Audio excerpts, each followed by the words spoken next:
So if we're having some recurrent tension in our sternocleidomastoid muscle, which is the ropey guy that runs from the skull into the into the top of the collarbone, if we're really working it, we're doing little squeezes, we're doing all the little PIR, myofascial release, all the neck flexor work, extensor work, all the other kind of stuff. It does loosen up.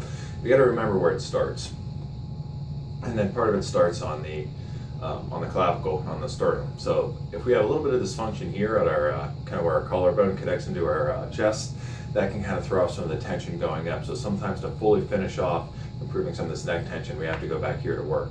So if I go to like turn and I would feel some issue through here, I could put like a little bit of a traction force with the clavicle, usually going outwards along the bone, to see if I feel a little bit of rotation as I go back and forth. That's going to help me out a little bit. So a little bit of contraction along, not contraction necessarily, more of a glide along the collarbone, see if that helps me with my turn. Sometimes I have to put a little extra arm with it.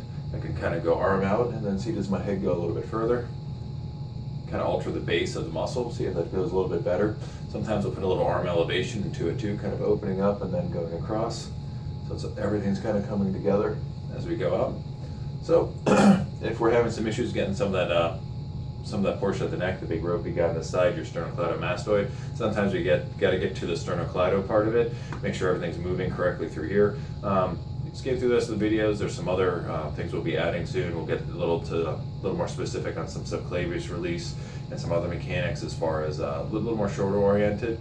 But it can also have some big ripple effects up to the neck, especially if we're getting like a bunch of headaches more into the mastoid, or especially for a lot of our post-whiplash cases. Sometimes this can be overlooked, especially with some seatbelt compression coming across when you have kind of like a lunge forward or a kind of blunt force, a kind of athletic injury. You get some irritation down through here, or some trauma that we overlook or don't pay enough attention to. That can actually be one of our feeders up into some of our neck issues. So thank you for watching, and be sure to check out the rest of the channel.